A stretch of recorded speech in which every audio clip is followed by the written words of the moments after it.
Hello everyone, welcome to my channel RHSN academic physics. So बच्चों, आज हम लोग बात करने वाले हैं किसके बारे में? We are going to talk about the wave nature. Light के वेव नेचर के बारे में बात करने वाले हैं, लेकिन वेव नेचर के बारे में बात करने से पहले थोड़ी सी बात हो जाए तुम लोगों के नेचर के बारे में। सो आई थिंक काफी लोग इसको वीडियोस को देख रहे हैं and I am getting the response also. मुझे रिस्पॉन्स भी मिल रहा है, अच्छा रिस्पॉन्स मिल रहा है। Some of you are calling me, कुछ लोग कॉल करके भी क्वेश्चन कर रहे हो। सो अगर बात करें तुम लोगों के नेचर की, तो तुम लोगों का नेचर कैसा है? मीन्स कि तुमने वीडियो देखी, वीडियो देखने के बाद बस अच्छा लगा तो लाइक किया, नहीं तो छोड़ दिया उसको, है ना? तो in this way you are studying, you are not making the notes I think नहीं प्रिपेयर हो रहे हैं। तो बेटा, अगर नोट्स नहीं बना रहे हो तो नोट्स बनाने बहुत जरूरी है। कोई भी वीडियो देख रहे हो, जरूरी नहीं है कि मेरी वीडियो देख रहे हो या किसी की भी तुम वीडियो देख रहे हो। ओके, कहीं से भी यूट्यूब में, इवन अगर क्लास में आप पढ़ रहे हो, ट्यूशन आप अगर जा रहे हो, तो वहां पर भी कोई वीडियोस देख रहे हो तो मेक योर नोट्स, क्योंकि तुम्हारे हैंड रिटन नोट्स ही बहुत यूजफुल होंगे आगे चल के जब आप इसको रिवाइज करेंगे। नहीं तो ये सब बेकार है।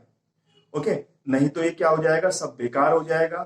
क्योंकि सक्सेस होने के लिए दोनों चीजें बहुत जरूरी है, रेगुलरिटी भी बहुत जरूरी है। मीन्स के रेगुलरली तुमने 7 से 8 घंटे पढ़ना भी है, और उसके बाद तुम्हारी जो स्पीड है, स्पीड भी शुड बी नाइस, स्पीड भी बहुत अच्छी होनी चाहिए, तभी आप सक्सेस हो जाओगे, अदरवाइज सक्सेस नहीं होंगे।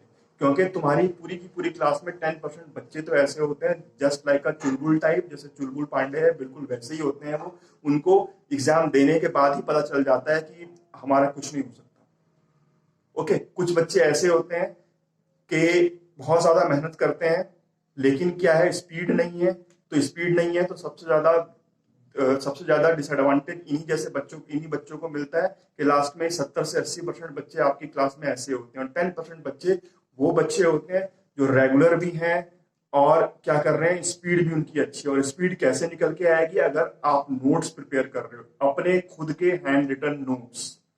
ऐसा नहीं हो कि लास्ट में तुम्हें मार्केट से कोई बुक परचेज करनी पड़े, बुक को खरीद के पढ़ रहे हो, क्योंकि हर बुक में कोई भी टॉपिक आप उठा के देखोगे उसमें वेरिएशन आएगा, लैंग्वेज में वेरिएशन आएगा।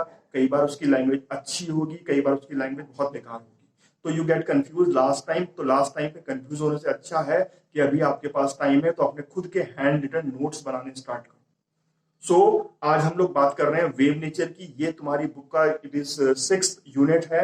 6th यूनिट का चैप्टर नंबर 19 है।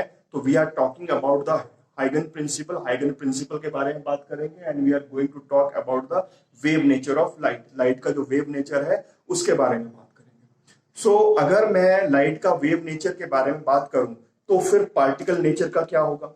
क्योंकि अभी तक मैंने जो भी कुछ पढ़ा है, जो भी लाइट से रिलेटेड जो चीजें पढ़ी हैं, जो फिनोमिनाज मैंने अभी तक सीखे हैं, वो सब किस पे बेस्ड है? They are based on the particle nature. क्योंकि अभी तक हम लोग ये कंसीडर करके चल रहे हैं कि लाइट क्या है, it like a particle. Light का नेचर कैसा है? पार्टिकल नेचर है। तो अब मैं आपसे कह रहा हूं कि अब प्रॉब्लम आने वाली है, क्योंकि अब कुछ फिनोमिनाज आपके पास ऐसे आएंगे, उनको अगर आप लाइट का पार्टिकल नेचर लेके चलोगे तो उनको अच्छे से एक्सप्लेन नहीं कर पाओगे। ओके, तो इसलिए यहां से एक और थ्योरी ऐड हो गई लाइट के साथ कि लाइट का जो नेचर है वो नेचर कैसा है? It is dual nature. Dual nature means कि कहीं पे वो पार्टिकल की तरह बिहेव करेगी, कहीं पे वो बिहेव करेगी लाइक अ वेव। सो ये जो चैप्टर है वेव नेचर, नाम से ही क्लियर हो रहा है कि wave nature of light means के यहाँ पे हम लोग बात करने वाले हैं लाइट को एज अ वेव की तरह लेके। हम लोग लाइट को मान के चलेंगे वो कि क्या है, वो कि एक वेव है, वेव फॉर्म में ट्रेवल करती है, सारी प्रॉपर्टीज उसकी वेव जैसी ही है, और उसके बेस्ड पे जो फिनोमिनाज अभी तक हम लोग पार्टिकल नेचर लेके एक्सप्लेन कर रहे थे, वही फिनोमिनाज अब हम लोग एक्सप्लेन करेंगे by taking a light as a wave. Clear होती है यहां तक बात? सो जब वेव की बात करते हैं तो कुछ टर्म्स आ जाते हैं जिनका जानना बहुत जरूरी है, क्योंकि अगर वो टर्म्स तुम्हारे माइंड में नहीं होंगे, वो टर्म्स अगर क्लियर नहीं होंगे, तो you can not get the things. कुछ भी समझ में आने वाला नहीं है कि मैं बात किसकी कर रहा हूं। तो सबसे पहला जो इंपॉर्टेंट टेक्निकल टर्म रिलेटेड है वेव से कि वेव चलती कैसे है। तो वेव कैसे चलती है, जैसे पानी है, पत्थर फेंका, ओके, पत्थर फेंका तो रिंपल्स क्रिएट हो रहे हैं, तो दैट मींस वेव कैसे चल रही है, it is travelling like this, ऐसे करके ट्रेवल कर रही है। कैसे ट्रेवल कर रही है, ऐसे करके ट्रेवल कर रही है, ना form of crust and trough, crust और ट्रफ की फॉर्म में ट्रेवल कर रही है। तो अब क्या है कि लाइट को भी आपने ऐसे ही चलाना है, light will move like this, ऐसे ही लाइट मूव करेगी, ऐसे ही करके लाइट ने मूव करना है। और वट एवर द फिनोमिना, जो भी आपके फिनोमिना है, जो भी आपके प्रोसेस है, उसको हम लोग एज अ वेव नेचर लेके एक्सप्लेन करेंगे। तो सबसे पहले जो पहला टेक्निकल टर्म आता है वो क्या आता है बेटा, वो आता है वेव फ्रंट। अब वेव फ्रंट क्या है, wave front is nothing but it is the locus of a point, locus of a point on which the definition is written here. Wavefront are the locus of a point those have same phase. किसमें होंगे वो, same phase, means के वो ये locus है उन सभी points का जो किसमें है, सेम फेज में। तो मीन्स के अगर वो सेम फेज में उन सारे पार्टिकल्स को मैं ऐसे करके मिला दूंगा तो मेरे पास एक वेव फ्रंट तैयार हो जाएगा, इजंट इट। देखो बात समझ में आ रही है कि मैंने आपसे कहा कि वेव ट्रेवल कर रही है, ऐसे करके वेव ट्रेवल कर रही है। यहां पर क्या है, पार्टिकल्स है, एक पार्टिकल ये जा रहा है, ये जा रहा है, दीज आर द पार्टिकल्स। एक ये भी वेव है, ये भी वेव है। तो अब करना क्या है, आपने एक पार्टिकल यहां पर है, एक पार्टिकल यहां पर, एक पार्टिकल इसको मिला दिया, तो दैट मीन्स एक लाइन मैंने ड्रॉ कर दी, लाइन ड्रॉ करके इन पार्टिकल्स को मैंने मिला दिया, तो मुझे क्या मिल गया, एक वेव फ्रंट मिल गया। सो डेफिनेशन वाइज अगर मैं आपको बताऊं कि वेव फ्रंट क्या है, तो wave front are the locus of a point those have same phase. Wave front क्या होगा, लोकस है उन पॉइंट्स का, जो उन पार्टिकल्स का भी कैन से, या उन पॉइंट्स का भी कैन से कि जो किसमें है, सेम फेज में है, सेम फेज में होंगे वो सारे के सारे। सेकंड बात इसी के बारे में, वेव फ्रंट के बारे में, वो क्या है, propagation of wave is always perpendicular to the wave front. और जो वेव प्रोपोगेट करेगी वो इस वेव फ्रंट के हमेशा कैसे चलेगी, परपेंडिकुलर वे में ट्रेवल करेगी। मींस के ये आपका कोई वेव फ्रंट है, वेव कैसे ट्रेवल होगी, इसके हमेशा परपेंडिकुलर होगी। मींस के यहाँ पे जो वो एंगल बनाएगी वो क्या होगा, हमेशा 90 डिग्री का होगा। क्लियर होती है बात। थर्ड बात, time taken from one wave front to other wave front remain same, distance and velocity will different when the medium changes. अब खुद दिमाग लगा के थोड़ा सा सोचो कि सपोज ये एक वेव फ्रंट है, यहां पे ये वेव निकली, ये वेव जा रही है, ऐसे करके ये वेव जा रही है, ये एक वेव जा रही है, यहां पर कोई दूसरा मीडियम आ गया, ओके, यहां पे तो कोई दूसरा मीडियम आ गया। सो यहां से लेकर यहां तक सपोज ये एयर था, उसके बाद यहां से लेकर यहां तक एक ये दूसरा वेव फ्रंट तैयार हुआ है, और ये क्या है आपका, से ये वाटर है, दोनों मीडियम चेंज है। तो मीन्स के यहां पर लाइट किस में ट्रेवल कर रही है, या वेव किस में ट्रेवल कर रही है, इनफ लाइट वेव की फॉर्म में एयर में ट्रेवल कर रही है, यहां पर लाइट वेव की फॉर्म में किस में ट्रेवल कर रही है, वाटर में ट्रेवल कर रही है। तो सीधी सी बात है, सीधी सी बात क्या है, सीधी सी बात यह है कि यहाँ पे मुझे पता है मीडियम चेंज है, मीडियम चेंज है मीन्स के रेयर से डेंसर में लाइट जा रही है, तो रेयर में डेंसर में लाइट जाने का मतलब क्या है, उसकी वेलोसिटी तो इफेक्ट होगी, मींस के यहां पर उसकी वेलोसिटी इफेक्ट होगी, वेलोसिटी इफेक्ट होगी, और क्या इफेक्ट होगा, उसका डिस्टेंस इफेक्ट होगा। मींस के डिस्टेंस भी सेम नहीं होगा, वेलोसिटी भी सेम नहीं होगी। सेम क्या होगा, टाइम होगा, टाइम ऑफ ट्रेवल। मींस के यहाँ पे टी टाइम तक वो ट्रेवल किया है उसने, तो यहाँ पर भी टी टाइम तक वो ट्रेवल करती रहेगी। सो इन चीजों को अपने माइंड में एकदम से अच्छे से सेट कर लो। बिल्कुल अगर ये माइंड में सेट है तो आपको प्रॉब्लम नहीं होने वाली है, एक सेकंड में आपको जो भी आगे मैं बताने वाला हूं एकदम से वो क्लियर हो जाएगा। Okay, so let us move to the another topic, types of wave front. तो इसको if you want to copy you can copy, ये points copy कर लो, no need of copy, ये रफ में मैंने बनाया, इन points को copy कर लो। Okay, या इसका एक क्या करें, एक स्क्रीन कैप्चर कर लो इसको, okay, so or you can copy it, you want to copy it, so you can copy it. Okay, now coming to the types of wave front, तो wave front मेरे पास फर्स्ट वन क्या है, spherical wave front, second one क्या है, plane wave front, third one क्या है, cylindrical wave front. अब तुम लोग सोच रहे हो कि ये क्या है, सो इट इज नथिंग बेटा, कुछ भी नहीं है ये क्या है, डिपेंड ऑन द सोर्स, जैसा सोर्स होगा उसके अकॉर्डिंगली आपका वेव फ्रंट बन जाएगा। सो अगर हम लोग बात करें पहले वाले की, if I talk about the spherical wave front, तो स्पेरिकल वेव फ्रंट की अगर मैं बात करूं तो यहाँ पे सोर्स कैसा होगा, source will be a point source, okay, point source होगा।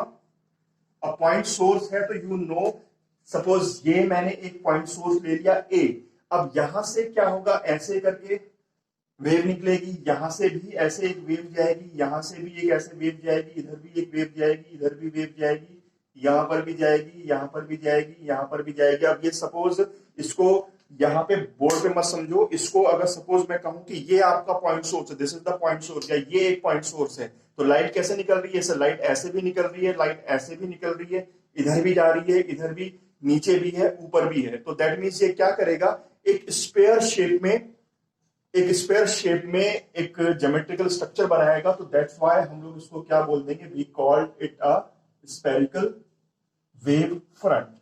ओके, स्क्वायर शेप में स्ट्रक्चर बन रहा है। जो वेव्स है, जो हम लोगों ने क्या किया, पार्टिकल्स ले लिया जो सेम फेज में, सारे पार्टिकल्स को जो सेम फेज में उनको लिया, और उनको लेने के बाद जो मेरे पास स्ट्रक्चर बना वो कैसा बन गया, it is a spherical structure. तो मैंने उसको बोल दिया कि मींस के हमारा जो वेव फ्रंट है वो क्या बन गया, आपका स्फेरिकल वेव फ्रंट बन गया। दूसरे वाले की अगर हम बात करें, दूसरे वाला कैसे है, आपका प्लेन वेव फ्रंट है। अब प्लेन वेव फ्रंट में क्या होगा, पॉइंट जो है, जो पॉइंट है आपका, जो सोर्स है, if suppose it is saturated at infinity, infinity पे सैचुरेटेड है, या फिर उससे जो रेज निकल रही हैं वो कैसी हैं, the rays are like this, ऐसे करके वो एक दूसरे के पैरेलल आ रही है। Okay, the rays are coming parallel to each other, सबकी सब क्या आ रही है, पैरेलल आ रही है। तो पैरेलल जब रेज आएंगी तो ये अगेन एक वेव फ्रंट को तैयार करेंगी।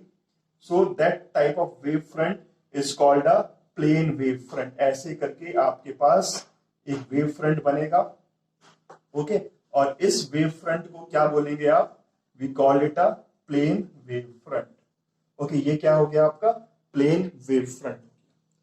क्लियर। तो यहाँ पे सोर्स कैसा है, सोर्स या तो सिचुएटेड है कहां पर, इंफिनिटी पे सिचुएटेड है, या जो सोर्स है रेस क्या कर रहा है, वो पैरेलल रेस को एमिट कर रहा है। तो पैरेलल रेस को जब एमिट कर रहा है तो दैट इन दैट केस जो आपका वेव फ्रंट बनेगा, या जो भी आपका ज्योमेट्रिकल स्ट्रक्चर बनेगा, it will be like a plane, ऐसे करके प्लेन टाइप में शेप में होगा। तो उसको हम लोग क्या बोल देंगे, प्लेन वेव फ्रंट बोल देंगे।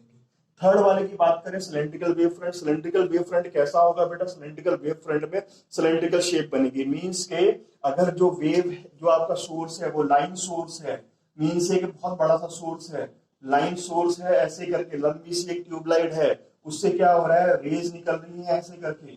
अब ये रेज चारों डायरेक्शन में निकलेंगी, 3D डायमेंशन की इसकी इमेजिन करो, 3D डायमेंशन जब इमेजिन करोगे तो दैट मींस जो हमें स्ट्रक्चर मिलेगा, it will be something like this, ऐसे करके स्ट्रक्चर मिलेगा, इस वे में स्ट्रक्चर मिलेगा। तो इसको हम लोग क्या बोल देंगे, we start calling it a cylindrical wave front.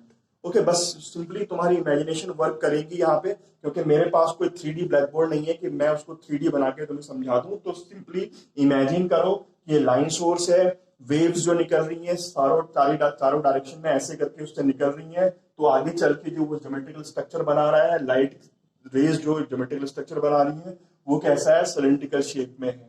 यहाँ पर जो रेज हैं वो पैरेलल हैं, they are coming from the infinity, parallel हैं। तो सोर्स कैसा कैसा स्ट्रक्चर बनाएंगे, वो प्लेन बनाएंगे, यहाँ पे आपका स्पेरिकल बनेगा। ओके, यहाँ पर बनेगा आपका स्पेरिकल वेव फ्रंट। अब इसके बाद आगे चलते हैं।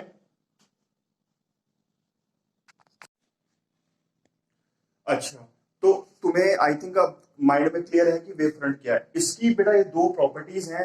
अगर ये प्रॉपर्टीज तुम्हारी समझ में आ गई तो सोचना कि तुमने थर्ड वर्ल्ड वॉर जीत ली है। अभी थर्ड वर्ल्ड वॉर नहीं हुई है, मे भी हो जाए। तो अगर ये दोनों प्रॉपर्टीज तुम्हारी समझ में आ जाती हैं तो इसका मतलब ये हो जाएगा कि you are going to success. पूरा चैप्टर तुम्हारी माइंड में क्लियर हो जाएगा, क्योंकि ज्यादा हम लोग इन्हीं दो पॉइंट्स को यूज करेंगे। वेव फ्रंट माइंड में क्लियर है कि पार्टिकल्स को जो सेम फेज में, उन पार्टिकल्स को हम लोगों ने मिला देना है। जो भी ज्योमेट्रिकल स्ट्रक्चर तैयार होगा उसी को अकॉर्डिंगली, उस स्ट्रक्चर के अकॉर्डिंगली उसका हम लोग नाम रख देंगे। अब क्या है, जो दो पॉइंट्स है, पहला पॉइंट क्या है, wave always propagate perpendicular to the wave front. जो वेव है चलेगी कैसे, it's always perpendicular to the wave front. ये वेव फ्रंट है, वेव कैसे जाएगी, जस्ट परपेंडिकुलर, सीधा आगे की डायरेक्शन में प्रोपोगेट करेगी। ओके, इसके आगे की डायरेक्शन में प्रोपोगेट करेगी। Second point, every particle on the wave front, wave front पे जो भी पार्टिकल है, जितने भी पार्टिकल हैं, they act as a new source. वो कैसे एक्ट करेंगे, they act as a new source, means के 100 पार्टिकल है वेव फ्रंट पे, 100 पार्टिकल्स को मिला के वेव फ्रंट बन रहा है। सो ये सारे के सारे 100 पार्टिकल्स कैसे बिहेव करेंगे? They behave like a new source, new source की तरह बिहेव करेंगे। यहां से मींस के नया बल्ब, ओके, एक बल्ब बड़ा था, सपोज ये एक बड़ा बल्ब है, इस बड़े बल्ब ने दो छोटे बल्ब प्रोड्यूस किए, मींस उन दो छोटे बल्ब ने और दो छोटे बल्ब प्रोड्यूस किए। तो ऐसे करके क्या होगा, एवरी पार्टिकल, जितने भी पार्टिकल्स हैं वेव फ्रंट में, they act like a new source, और इनको क्या बोलोगे आप? Secondary wavelet. They are called as a secondary wavelet, means कि जितने भी पार्टिकल्स हैं वो एक बल्ब की तरह काम करेंगे। उस वेव फ्रंट में जितने भी पार्टिकल्स होंगे वो न्यू सोर्स होंगे, एक बल्ब की तरह काम करेंगे, एंड क्या करेंगे? Release energy. किस डायरेक्शन में? इन the direction of propagation. Propagation वाली जो डायरेक्शन है उसकी, उसमें उस डायरेक्शन में मैक्सिमम एनर्जी को रिलीज करेंगे। हालांकि और डायरेक्शन में भी एनर्जी को प्रोड्यूस, एनर्जी को प्रोपोगेट करेंगे, बट जो प्रोपोगेशन वाली डायरेक्शन है उसमें जो एनर्जी रिलीज होगी वो मैक्सिमम होगी। अगर मैक्सिमम नहीं होगी तो रेज आगे नहीं बढ़ेगी। मींस के एक पार्टिकल आया, उसने सारी डायरेक्शन में एनर्जी को रिलीज कर दी, इक्वल रिलीज कर दिया, तो इक्वल रिलीज किया तो उससे क्या होगा? जो रेज है, जो वेव्स हैं वो आगे नहीं प्रोपोगेट कर पाएंगी। इसलिए क्या होता है, जो पार्टिकल्स हैं उनको हम लोग क्या बोलते हैं? They act like a new source, और इनको हम लोग सेकेंडरी वेवलेट बोलते हैं। और ये सेकेंडरी वेवलेट क्या है? They release energy, maximum energy, we can say they release maximum energy in the direction of propagation. Propagation वाली जो डायरेक्शन है वहां पर क्या करेंगी? मैक्सिमम एनर्जी को रिलीज करेंगी।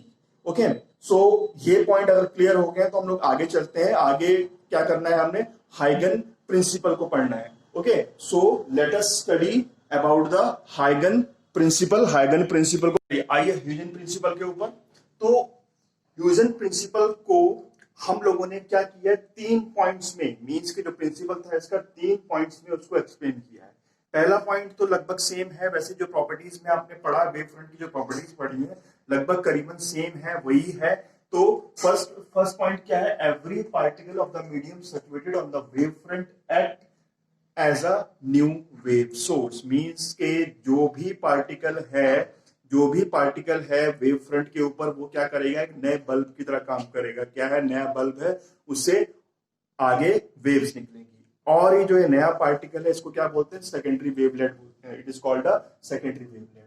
Secondary wavelet travel in all direction with the speed of the original wave. Okay, तो कोई प्रॉब्लम नहीं है इसमें।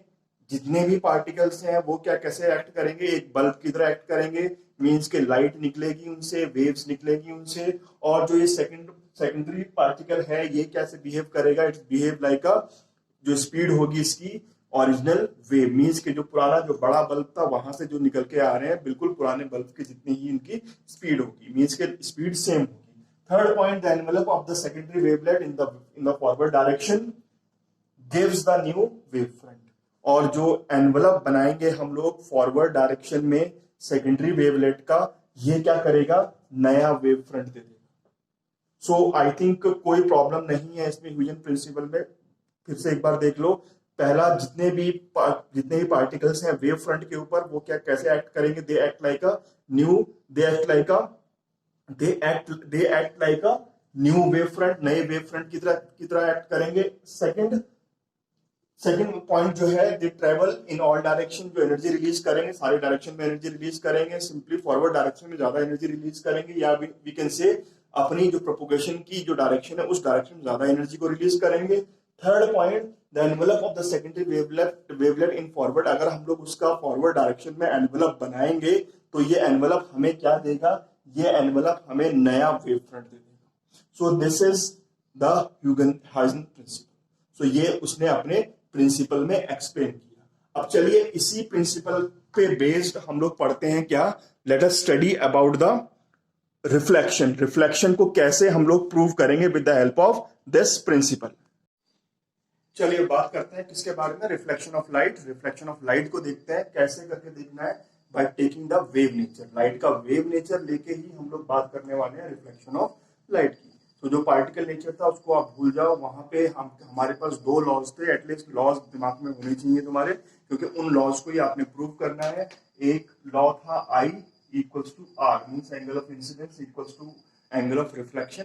यही मुझे प्रूव करना है, बेसिकली यही प्रूव करना है, दूसरे वाला लॉ तो अपने आप ही प्रूव हो जाएगा। सो अब करना क्या पड़ेगा, एक तो रिफ्लेक्टिंग सरफेस लेना पड़ेगा, जैसे पार्टिकल नेचर में लेते थे, तो मैंने एक रिफ्लेक्टिंग सरफेस ले लिया, से ये मेरा क्या है, दिस इज द एक स्मूथ रिफ्लेक्टिंग सरफेस है, स्मूथ रिफ्लेक्टिंग सरफेस है। अब एक वेव फ्रंट कंसिडर कर लो। सो ये आपका एक वेव फ्रंट है। ओके, वेव फ्रंट का नाम रख देते हैं, इसका नाम मैंने सपोज रख दिया ए बी। ओके, ये वेव आ रही है, these are the two waves which are coming, ये waves हैं। ओके, ये waves हैं, ये waves आएंगी, ये वेव फ्रंट आगे जाएगा, ये वाली रे आगे ट्रेवल करेगी, ऐसे करके सपोज ये आगे ट्रेवल कर रही है और यहां पे आके इसको रिफ्लेक्टिंग प्लेन को सी पॉइंट पे आके स्ट्राइक कर रही है।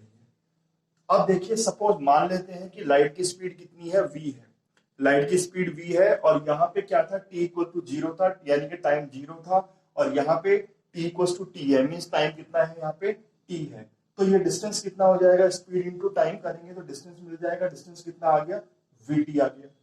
ओके, ट्राइंगल क्या बन गया, ए बी सी, एक ट्राइंगल हम लोगों के पास बन गया है। अब क्या होगा, जितने टाइम में ये वाली जो रे है यहां पे पहुंचेगी, अब ऐसा नहीं है कि ये रे यहीं पे रुकी रहेगी, ये भी टी टाइम तक ट्रेवल करती रहेगी। सरफेस कैसा है, रिफ्लेक्टिंग है, तो दैट मींस ये वाली जो रे है रिफ्लेक्ट होके कहीं ऊपर जाएगी, इजंट इट, ये वाली जो रे है रिफ्लेक्ट होके ऊपर जाएगी और एक इनिशियल स्टार्ट देगी किसको, तुम्हारे रिफ्लेक्टिंग वेव फ्रंट को। ये क्या है, आपका इंसिडेंट वेव फ्रंट है, जो पूरा का पूरा इंसिडेंट कर रहा है इसके ऊपर, और मुझे अब क्या तैयार करना है, मुझे तैयार करना है रिफ्लेक्टिंग वेव फ्रंट। तो वो कैसे तैयार होगा, ये वाली रे ट्रेवल कर रही है, ड्यूरिंग दैट टाइम ये जो रे है ये भी क्या करेगी, रिफ्लेक्ट, ये रे रुकेगी नहीं बल्कि रिफ्लेक्ट होके आगे ट्रेवल करेगी। ये इस डायरेक्शन में भी जा सकती है, ऐसे भी जा सकती है, किसी भी डायरेक्शन में जा सकती है, depends on the surface. Surface कैसा है, हमारा सरफेस कैसा है, स्मूथ है, पॉलिश है, तो ऑब्वियसली रे कैसे रिफ्लेक्ट होने के बाद यहाँ पे कोई एक पर्टिकुलर एंगल बना के सीधा निकलेगी, ऐसे करके इधर। सो अब मान लेते हैं ये रे रिफ्लेक्ट होने के बाद ऊपर चली गई, कितना ऊपर जाएगी, ये भी क्वेश्चन आता है, कितना ऊपर जाएगी, बिल्कुल इतना ही ऊपर जाएगी, क्योंकि टी टाइम तक ट्रेवल कर रही है और वेव्स की स्पीड क्या है, रेज की स्पीड क्या है, सेम है। सो दैट मींस ये यहां पर स्ट्राइक, ये यहां पर पहुंच गई, से इसका नाम रख देते हैं पॉइंट का सी।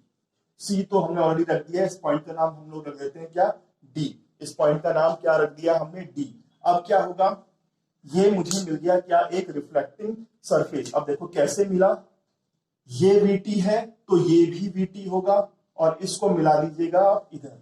सो this is your reflecting wave front, ये रिफ्लेक्टिंग वेव फ्रंट हो गया। और यहाँ पे जो आपकी ये रे है ये ट्रेवल करेगी बिल्कुल 90 डिग्री पे ऊपर, 90 डिग्री पे ऊपर चली जाएगी, यहां से ये वाली रे भी आपकी ऊपर चली जाएगी। सो इन दिस वे आपका प्रोसेस कंटिन्यू करेगा। अब क्या करना है, नाम हमने रख दिए दो, देखो दो ट्राइंगल्स मेरे पास बन रहे हैं, एक ट्राइंगल ये है, एक ट्राइंगल का नाम रख देते हैं हम क्या, ट्राइंगल है फ्रॉम, या जो भी अभी लिखना है फ्रॉम में लिख देता हूं, देखते हैं फ्रॉम को कहीं पे यूज सबने करना पड़ा तो कर लेंगे। एक ट्राइंगल तो ये है आपका ADC,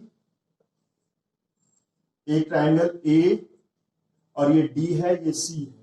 इस ADC में ये क्या है आपका VT है, ओके, इसका कुछ पता नहीं कितना है, और ये क्या है आपका AC है। ओके, एक ट्राइंगल यहाँ पे लिख दो अच्छे से, ट्राइंगल कौन सा है, ये ट्राइंगल है ये ADC। एक ट्राइंगल और बन रहा है आपका, ट्राइंगल कौन सा बन रहा है, ABC। तो एक ट्राइंगल और बना AD and C। Okay, AD&C, नहीं सॉरी AB और C। ये ट्राइंगल कौन सा है, ABC, ये है आपका AB और C, ये आपका AB है और ये C है, ये कितना है आपका VT है।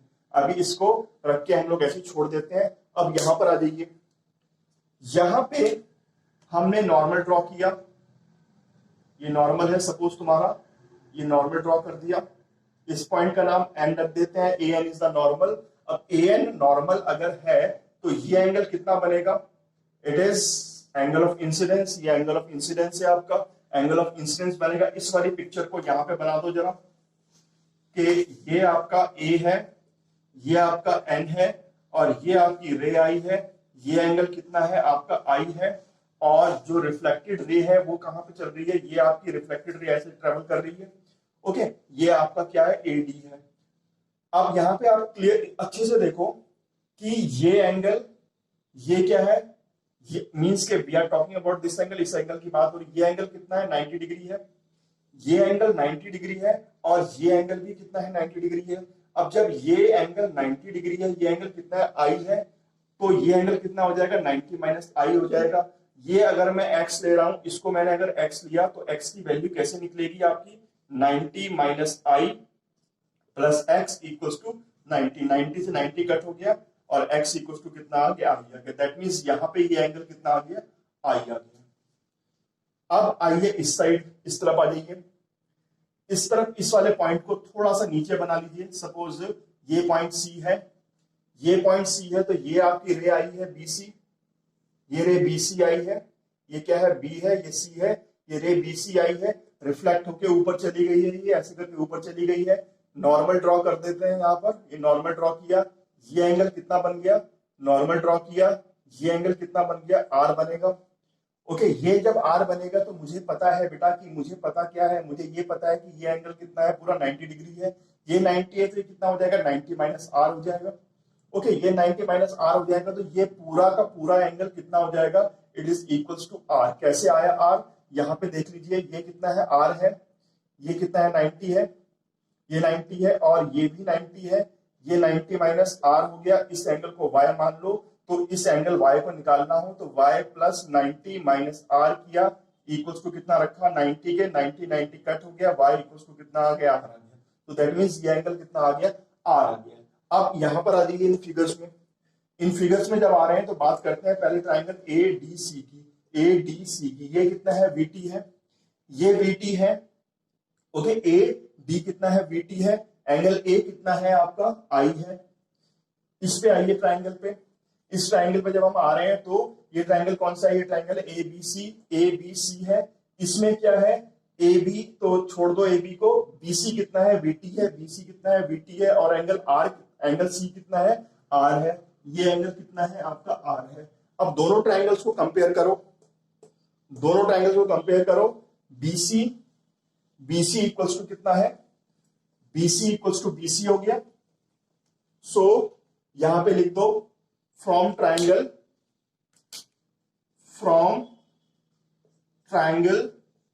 ए डी सी एंड ट्राइंगल कौन सा, ट्राइंगल ए बी सी, दोनों ट्राइंगल्स को लिया तो मैंने लिखा वहां पर, मैंने लिखा first of all A C equals to A C. क्यों लिखा, क्योंकि दोनों के दोनों साइड्स क्या है, कॉमन साइड है। Angle A equals to angle C, angle A equals to angle C. Okay, and अभी हम लोगों ने प्रूव किया ये कॉमन साइड होगी, ये एंगल क्या हो गया, इक्वल इक्वल हो गए दोनों, और दो एक कॉमन साइड है ये। और एक चीज और, ये एंगल कितना है, 90 है। ओके, ये एंगल, एंगल बी कितना है, 90 है इस ट्राइंगल में, इस ट्राइंगल में एंगल डी कितना है, 90 है, इस ट्राइंगल में एंगल डी कितना है, 90 डिग्री है। So that means angle B equals to 90 degree and angle D equals to 90 degree. So we can say therefore triangle ADC congruent to triangle ABC। दोनों triangles क्या हो गए बच्चे, दोनों ट्राइंगल्स कॉन्ग्रुएंट हो गए। अब दोनों ट्राइंगल्स जब कॉन्ग्रुएंट हो गए हैं, सो हम लोगों का क्या है, वी कैन से कि I इक्वल्स टू आर हो गया, दोनों ट्राइंगल्स को कॉन्ग्रुएंट हो गए, तो यहां से I इक्वल्स टू आर हो गया by congruency of a triangle. Okay, so therefore we can say I, therefore we can say angle I equals to angle R, and hence proved reflection of light। तो यहां से ये आपका prove हो गया, क्या प्रूव हो गया, reflection of light. So in this way we can prove इतना डिफिकल्ट नहीं है बेटे। कुछ लॉजिकल चीजें हैं जो आपके माइंड में बिल्कुल क्लियर होनी चाहिए कि मुझे करना क्या है। एग्जाम में होता क्या है, प्रूव तो सब कर लेते हैं बट लॉजिकली दिमाग में कुछ भी नहीं है। रट के 90% बच्चे जो हैं इसको रट के जाते हैं और रट के इसको लिख के आ जाते हैं। उसमें थोड़ी सी मिस्टेक होगी तो जो तुम्हारे मार्क्स हैं वो कम हो जाएंगे। ओके, सो आज के लिए बस इतना ही। नेक्स्ट वीडियो में हम लोग रिफ्रैक्शन देखेंगे कि refraction, how does the refraction take place, Huygens principle को यूज करके कैसे वेव फ्रंट रिफ्लेक्ट होके जाता है आगे। In the next video we will see that part, reflection वाला पार्ट देखेंगे। And continuously keep on watching the videos, continuously देखते रहो। और जैसा मैंने स्टार्टिंग में कहा था, keep on preparing the notes, handwritten notes. अगर अपने हाथ से नोट्स बेटा आप बना रहे हो तो they are very useful for you during the exam. Exam time में वही आपकी हेल्प करेंगे। अदरवाइज कोई बुक खरीदोगे तो टोटली आप अपना जो चैप्टर है उस चैप्टर को वेस्ट कर दोगे। ठीक है, so prepare the notes and please subscribe the channel. If you like the video, इसको सब्सक्राइब करो, बिकॉज यहाँ ये जो वीडियोज हैं purely to your academics level. Okay, so IT में जाना है या इंजीनियरिंग करनी है, whatever you want to do, जो भी जाना है उसके लिए 12th तो करनी पड़ेगी। तो तुम्हारे एकेडमिक लेवल के लिए बहुत इंपॉर्टेंट है, तो please subscribe it. So for today, thank you very much.